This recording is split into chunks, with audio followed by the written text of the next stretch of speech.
आज भी ये जहाँ से खड़े हो जाते हैं लाइन वहीं से शुरू हो जाती है। इस समय हमारे साथ हैं हिंदी सिनेमा के महानायक Shri Amitabh Bachchan, incredible honour sir, और साथ में है फिल्म भूतनाथ रिटर्न्स के डायरेक्टर नितेश तिवारी जी, उनके साथ हैं प्रोड्यूसर्स भूषण कुमार और अभय चोपड़ा। आप सबका हमसे बात करने का बहुत बहुत शुक्रिया। धन्यवाद आपका मैडम। सबसे पहले आपसे पूछना चाहेंगे, कहते हैं बच्चों के साथ काम करना it's the toughest job in the world, लेकिन बच्चों का एक नज़रिया होता है जो हमेशा कुछ नया सिखाता है। तो आप इस फिल्म से, खासकर पार्थ जो आपके को स्टार हैं, आपके में एज गैप भी काफ़ी ज़्यादा है, तो क्या सीखे उनके साथ काम करके? जो कुछ भी आप फिल्म में देखेंगे वो सब मैंने पार्थ से ही सीखा है, वास्तविकता में भी और जो कहानी है उसके माध्यम से। मैं अगर गलत कह रहा हूँ तो आप बोलिए, सही कह रहा हूँ ना? क्योंकि मैं तो आया था किसी और इरादे से, ऊपर से मुझे भेजा गया था नीचे कि आप कुछ चंद बच्चों को डरा दीजिएगा तो आपका काम हो जाएगा। लेकिन वहाँ आकर के जब वो पार्थ से मिलता है तो उससे बहुत प्रभावित होता है। क्यों प्रभावित होता है? क्योंकि पार्थ में ऐसे कुछ गुण हैं, ऐसी कुछ बातें हैं जिसकी वजह से वो बहुत प्रभावित हो जाता है और उससे सीखता है, और जो कुछ वो करना चाहता है वो केवल पार्थ के कहने पे ही हो रहा है। तो सब कुछ मैंने उसी से सीखा। कला के माध्यम से अगर देखा जाए तो हमें हमेशा बच्चों से ही सीखना चाहिए। Child is the father of man, बहुत ही महान कवि वर्ड्सवर्थ ने कहा था, और बिल्कुल सही है। फिल्म में एक लाइन है जो कहती है कि जब देश के भविष्य का सवाल हो तो थोड़ी बहुत जिम्मेदारी भूत की भी बनती है। देश के भूत की भी बनती है। देश के भूत की भी बनती है। आपको क्या लगता है कि इस समय जिस दौर से ये देश गुजर रहा है, शायद एक पैरानॉर्मल कैंडिडेट सिस्टम को ज़्यादा अच्छे से डील कर सकता है या संवार सकता है? देखिए, जो हमारी फिल्म की एक कथा है या कोई दृश्य है, उसमें अगर कोई बात कही गई है तो वो उस दृश्य से संबंधित है। उसको अगर आप काट छांट के अलग ले लेंगे तो उसकी चार कहानियाँ और बन जाएंगी। और जैसा कि आपने अभी कहा कि क्या ऐसा हो सकता है, जो हमारा जो दृश्य था उस समय ये कहना उस समय लाजमी था। अब ये हम अपने निजी जीवन में इसको लाएं या वास्तविकता में लाएं, ये तो कहना बड़ा कठिन होगा, क्योंकि हमारा जो माध्यम है वो काल्पनिक है, फैंटेसी वर्ल्ड है। भूत हैं, इलेक्शन लड़ रहे हैं, तो मैनिफेस्टो क्या है भूत का? जी, फिल्म देखिए आपको पता चल जाएगा। और हर वो बातें हैं जो मैं समझता हूँ और नीतीश भी समझते हैं कि आजकल की जो जनता है वो कहेगी कि इस मैनिफेस्टो में कोई खराबी नहीं है या उसमें आप कोई अवगुण नहीं निकाल पाएंगे। इस समय देश के लिए it's most important time in the country, elections हैं। बॉलीवुड में कई सारे एक्टर्स हैं, अलग अलग पार्टीज़ को सपोर्ट कर रहे हैं। बप्पी दा हैं, मुनमुन सेन हैं, किरण खेर हैं, हेमा मालिनी जी हैं। ऐसे में हाल में सलमान ने भी कहा था कि गुड मैन को वोट करिए। आपकी फिल्म में एक लाइन है जो कहती है सच्चे को चुने, अच्छे को चुने, पर कैसे पता चलेगा? तो पीछे लगा है हमारा।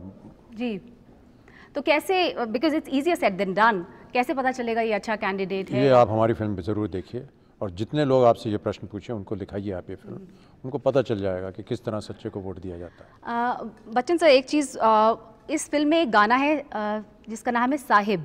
उसमें पॉवर्टी से लेकर स्कैम्स और करप्शन और क्राइम्स अगेंस्ट विमेन, इस सब को जो देखकर जो भूत है वो बहुत ज़्यादा शॉक में आ जाता है। But these are the actual concerns of the country. इस समय इस देश में भी ये बहुत मेजर इश्यूज़ है। तो पर्सनली, निजी तौर पर आपको ये सब देखकर चिंता होती है कि आपको लगता है there is a ray of hope somewhere? नहीं, बिल्कुल चिंता होती है, और हम लोग निरंतर प्रयास करते रहते हैं कि किस तरह इनको ख़त्म किया जाए, दूर किया जाए जी। बहुत से तरीक़ों से, चाहे वो विमेन एम्पावरमेंट हो, गर्ल चाइल्ड का मैटर हो। मैं स्वयं एम्बेसडर हूँ यूनाइटेड नेशंस की तरफ से गर्ल चाइल्ड का, और जहाँ कहीं भी हो सकता है हम उसमें काम करते हैं। जैसे हमने अभी पोलियो इरेडिकेशन के लिए किया, और 7-8 सालों के बाद हमें विजय प्राप्त हुई। अभी हाल ही में एक हाथी था जो कि जिसका नाम सुंदर था, उसको कैप्टिव रखा गया था मुंबई में, और बड़ी दुर्दशा थी उसकी।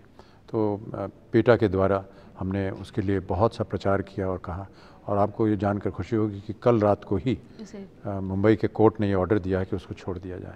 तो इस तरह के हम लोग काम करते रहते हैं। जब कभी अच्छा हो जाता है तो उसका हमारा शगुन उसको मानते हैं। बहुत से ऐसे विषय हैं हमारे देश में जिनको हमें सुधारना है। हम ये नहीं कह सकते कि हम ही हैं जो कि सुधार सकते हैं, लेकिन हाँ, हमारा ध्यान जो है वो सोच जाता है। कई बार हमसे भी गलतियाँ होती हैं, हम भी गलती से मुक्त नहीं हैं। हम सब में थोड़ी बहुत कमियां होती हैं, कमज़ोरियां होती हैं, और हम प्रयत्न तो यही करते हैं कि वो जो है अच्छाई है वही सामने आए, और यदि कहीं हम बुरा काम कर रहे हैं तो उसको ना करें, या अगर ऐसा काम किया है जिसका हमें दंड मिलना चाहिए तो हम वो दंड भरें और अपने आप को सुधारें। जी, आपने ये वैसे मैं आगे पूछने वाली थी क्योंकि पर लेकिन आपने जिक्र किया पीटा कैंपेन से आप जुड़े, पोलियो कैंपेन से आप जुड़े, बहुत उस कैंपेन को अप्रिशिएट किया गया। अभी आप हाल में जैसे गुजरात की टूरिज़्म से भी आप जुड़े, तो कैसे आप डिसाइड करते हैं कि कौन से कैंपेन से आपको जुड़ना चाहिए और कौन से कैंपेन से नहीं? जितने भी कैंपेन्स आपने कहे हैं, किसी भी नॉर्मल इंसान को आप बोलेंगे तो वो कहेगा हाँ मैं करूँगा। टूरिज़्म जो है उसमें देश का कल्याण हो रहा है, पीटा जो है उसमें जानवरों का कल्याण होता है, महिलाएं जो हैं उनमें महिलाओं का कल्याण होता है। कौन नहीं ना करेगा इनको? हमको चुनना थोड़ी ना पड़ता है, हमको बस कहना पड़ता है या हमको जानकारी होनी चाहिए कि यहाँ पर ऐसी एक दुविधा है। और अगर हम अपने आप को नागरिक मानते हैं और अगर हमारे पास समय है और साधन है, या अगर हमारा चेहरा या हमारी आवाज़ उसमें कुछ परिवर्तन ला सकता है तो हम उसमें मिलना चाहेंगे। इसमें एक लाइन है फिल्म में, म्यूजिक अच्छा है तो फिल्म हिट है, आप क्या ये मानते हैं?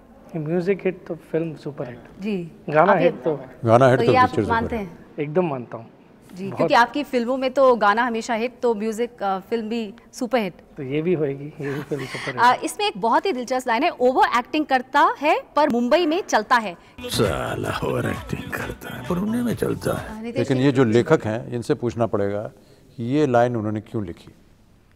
नितेश जी आप बताइए। हाँ, ये लाइन शुरू होती है अखरोट से।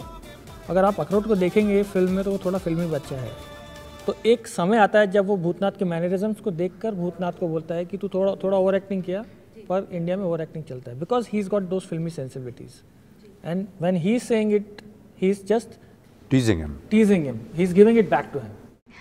एक आखिरी सवाल आपसे भी पूछना चाहेंगे कि फिल्म में कैमियो रोल्स हैं, रणबीर का भी है, शाहरुख भी है, तो कैसे डिसाइड किया रणबीर का? और खासकर आपने बच्चन सर के साथ एक भी रणबीर को सीन नहीं दिया एंड वी हर्ड कि ही रिग्रेटेड दैट टू। हाँ, रणबीर का एक सीन है और ऐसे नितेश ने लिखा था और रणबीर और मैं बचपन से जानता हूँ एंड जब मौका आया I just picked up the phone, मैंने रणबीर को फ़ोन किया कि एक छोटा सा सीन है, please can you come and do it, और वो जैसे let me know when and where, और वो आ गया। और ऐसे दूसरी बात तो नितेश से पूछनी पड़ेगी, क्यों नहीं लिखा उसने एक सीन। बस एक लास्ट सवाल आपसे पूछना चाहेंगे सर, आपने हमेशा जो युवा टैलेंट है, यंगर टैलेंट को इनकरेज किया है और कहा है खासकर विमेन एम्पावरमेंट का भी। हाल में आपने रजनीकांत की जो बेटी हैं सौंदर्य, उनकी भी तारीफ़ की डायरेक्शन को लेकर, कंगना की तारीफ़ की एक्टिंग को लेकर, तो आपको क्या लगता है ये जो विमेन? सबकी की है मैंने, दीपिका की, परिणीति की, जितने भी कलाकार हमें अच्छे लगते हैं, रणबीर हो, अर्जुन हो, आलिया हो, सब नए बड़ी अच्छी पीढ़ी हैं, सबकी तारीफ़ की है।